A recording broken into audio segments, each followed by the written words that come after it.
Dans l'actualité, le ministre d'État, ministre de la Justice et garde-sceaux a annoncé mardi 12 novembre, lors de la clôture du dernier panel, que la clôture des États généraux de la justice en République démocratique du Congo, prévue initialement ce mercredi 13 novembre, est repoussée de 72 heures. D'après Constant Mutomba, ces reports a pour objectif de permettre aux participants d'approfondir les propositions à formuler. Plusieurs problèmes gangrènent la ville-province de Kinshasa, notamment le mauvais état de route, une situation qui donne du fil à retordre. Dans la matinée de ce mercredi 13 novembre 2024, au quartier Rigini, dont ses entrées comprises entre bypass et université, la route se détériore au jour le jour.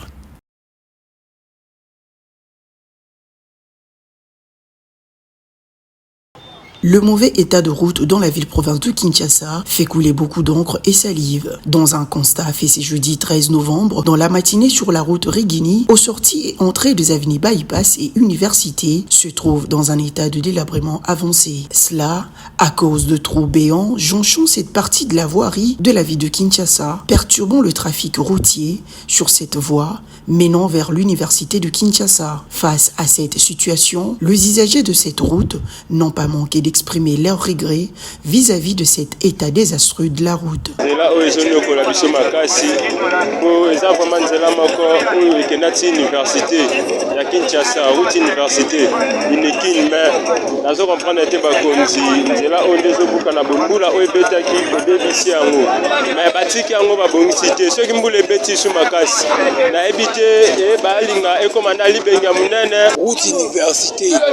Université de Kinshasa nzela oyo mais bakonzi baleka beta ngo kara ba carnivo za boucher desa ke maya mbula tue beti ebimagera na presse et buka presse embouteillage bozo ba pane ya mituka bozo ba conséquence ngo ça libulu wana ndenge kata libongo na maya mbula yo kata.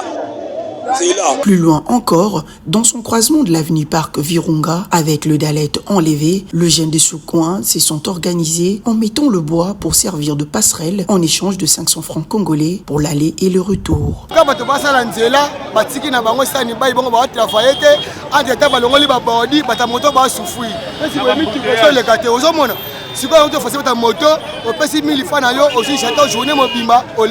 D'autres qualifient ces moyens de passage comme une escroquerie.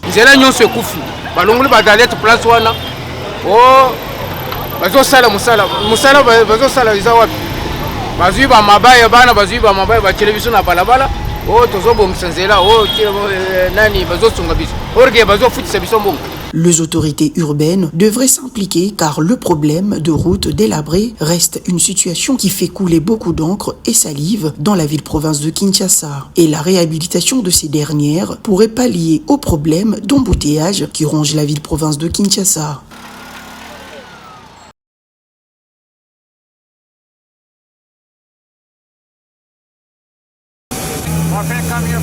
Présente à la conférence annuelle des Nations Unies sur le changement climatique COP29 à Bakou, la première ministre Judith Suminwa-Tuluka tient une série d'échanges avec plusieurs dignitaires mondiaux sur des questions relatives à la coopération bilatérale et à la lutte contre le changement climatique. Le mardi 12 novembre, Judith Suminwa a reçu en audience dans ses bureaux de circonstances installés à la COP29 David Lammy, ministre britannique des Affaires étrangères pour l'Afrique. Les échanges entre les deux autorités ont porté sur le renforcement de la coopération et des relations bilatérales entre le gouvernement du Royaume-Uni et de la RDC, notamment la collaboration dans la lutte contre le changement climatique et pour la protection de forêts, la promotion de partenariats gagnant-gagnant en matière de commerce, ainsi que le voie de résolution du conflit dans l'est de la RDC. Dans la même veine, la première ministre a été reçue par la secrétaire générale adjointe des Nations Unies en charge du suivi de la mise en œuvre des engagements pris dans le cadre des négociations sur les climats. Les échanges entre les deux personnalités ont permis de faire le point sur les enjeux de négociation de Bakou COP29 et le point critique qui intéresse la RDC dans son profil de pays solution. En substance, les discussions entre Suminwa et Nora Amladji ont permis de mobiliser le soutien de l'équipe climat des Nations Unies pour appuyer la RDC dans au moins 3 volets critiques pour lui permettre de se présenter présenté en vrai champion à la COP de Belém dans le nord du Brésil. La chef du gouvernement congolais a aussi pris contact avec le président du Congo-Brazzaville, Denis Sassou Nguesso, dans un contexte où la coopération en bilatérale entre ces deux pays frères séparés par le fleuve Congo se porte bien. Outre, il a pris contact avec le président du Ghana, pays dont la RDC envisage de liens diplomatiques encore plus fortes.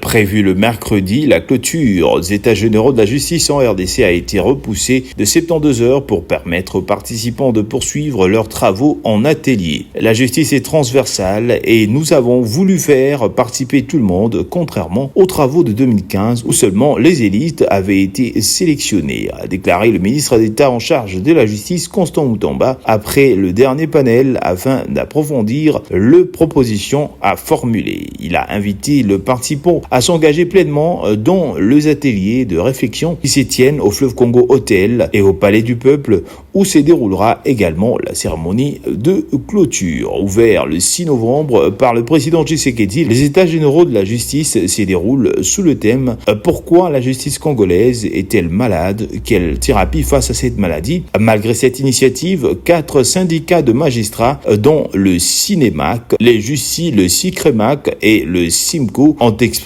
leur scepticisme quant à l'atteinte des objectifs annoncés. Dans un communiqué du 11 novembre, ils ont dénoncé plusieurs irrégularités, estimant que le Conseil supérieur de la magistrature et d'autres acteurs judiciaires clés n'ont pas été associés à l'organisation de l'événement. Selon eux, la présence de plus de 3500 participants, parmi lesquels de nombreux étudiants et militants politiques, compromettrait la qualité de débat.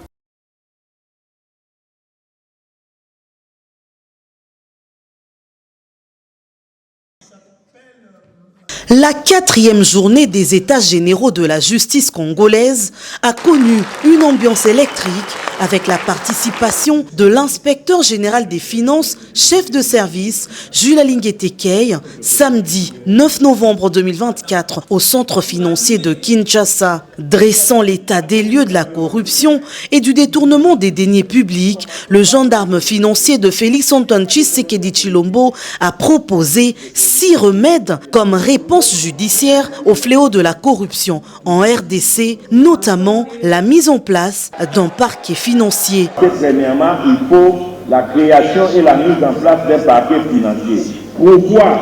Aujourd'hui, la réalité, le détournement, la corruption, c'est au travers de la comptabilité, au travers des finances publiques, au travers des chiffres.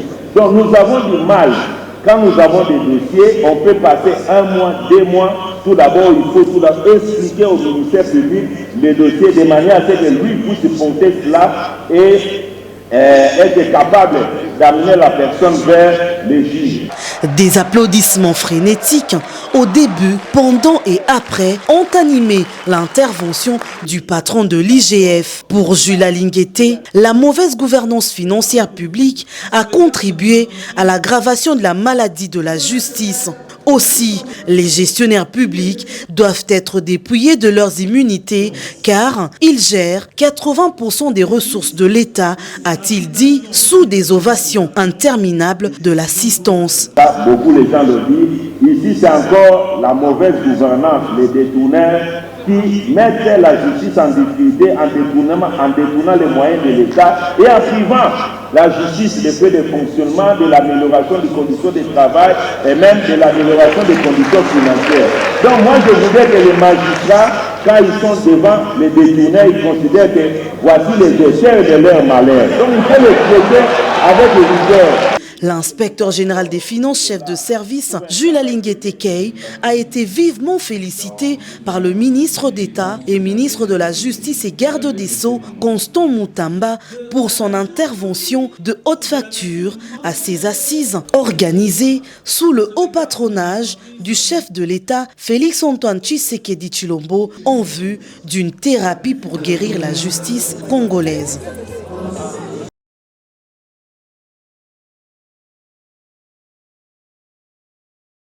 La compagnie d'aviation congolaise Congo Airways a réceptionné le mardi 13 novembre un premier Boeing 737-800 acquis en location, marquant une étape importante pour la relance de cette entreprise de portefeuille de la République démocratique du Congo. Le premier vol de l'appareil est prévu pour le vendredi 15 novembre avec des destinations annoncées vers Kindu et Lubumbashi selon un communiqué officiel de la dite compagnie. Le ministre du portefeuille, Jean-Lucien Boussa, avait précédemment annoncé l'arrivée imminente de nouveaux avions pour renforcer la flotte de Congo Airways lors d'un briefing presse organisé par le ministre de la Communication et Médias, Patrick Mouyaya. Un deuxième avion pourrait rejoindre la flotte d'ici la fin du mois si les négociations en cours aboutissent à des conclusions favorables entre les deux parties. D'ici décembre, un troisième avion devrait être mis à disposition par la Caisse nationale des sécurités sociales, CNSS, portant la flotte de Congo Airways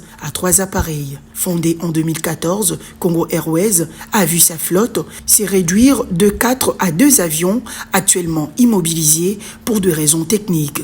La compagnie bénéficie d'un moratoire de l'Association du transport aérien international, IATA, pour faciliter la remise en service de ces avions. En juillet dernier, le vice-premier ministre et ministre de Transport, Jean-Pierre Bemba Gombo, avait présenté un plan quinquennal visant à revitaliser Congo Airways, incluant l'acquisition en location-achat de 3 Airbus A320.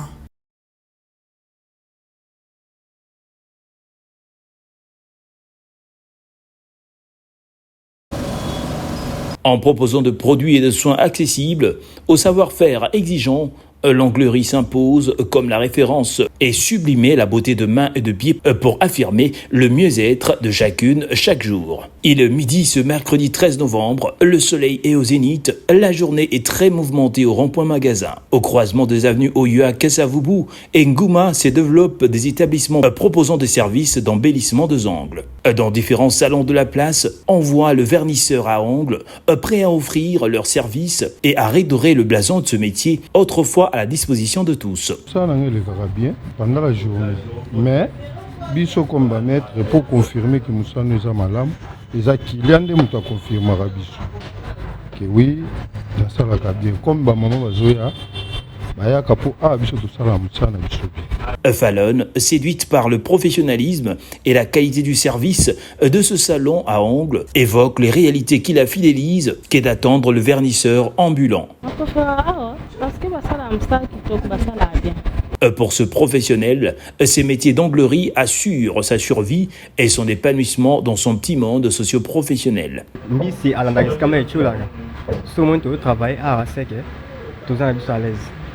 Tout travail est calme par rapport à vraiment alors que non, il est calme. Maria, habituée de ces salons à ongles, évoque la différence entre le vernisseur à ongles ambulant et le vernisseur à ongles professionnalisé. En fait, je peux dire sur les avenues, c'est archaïque là. Mais non, c'est une grande différence par rapport aux gens qui sont dans des salons comme ça et des vernisseurs ambulants comme ça. Donc je préfère venir ici, payer à un bon prix, au lieu d'aller payer moins cher et être déçu à la fin. À savoir, le secteur d'activité lié à l'embellissement des ongles offre de services de qualité, le professionnalisme, les outils de soins efficaces et accessibles à des prix variés.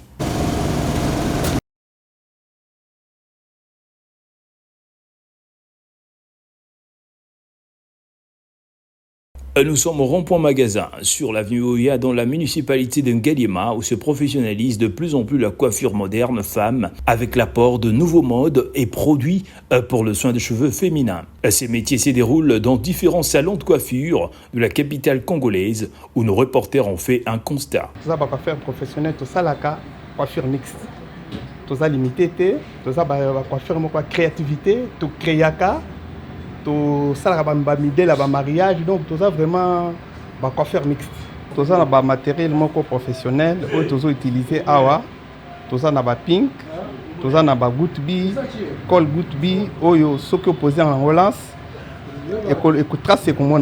Un coiffeur de la place explique les lieux de provenance et la qualité de leurs produits. Ça dépend. Perrique, les amis les clients sont taillés à la perrique. Clients sont à la perrique. Ça la bakaille bien. Donc perrique est un moteur mais elamba na pressing aye na perruque basokola batraité il faut toyambaka baperruque ya baclient après totraité client abimi nango propre. Une cliente trouvée sur place nous fait savoir son choix de fréquenter le salon de coiffure plutôt que le coiffeuse occasionnelle de la ville. Parce que ça là bien et puis qui a battu bien. Ça c'est vraiment la qualité. Oui, mais là d'ailleurs et ça déjà 2 mois. Ça en retouche, ça donc vous mettez vraiment. Il fait vraiment bien. Plusieurs produits de cheveux disponibles sur le marché et en provenance de plusieurs pays inquiètent les femmes et jeunes filles sur la qualité et la durabilité. Par conséquent, certains salons de coiffure, prenant au sérieux leur métier, ont apporté de produits qui permettent de traiter et d'améliorer la qualité des cheveux de femmes quinoises.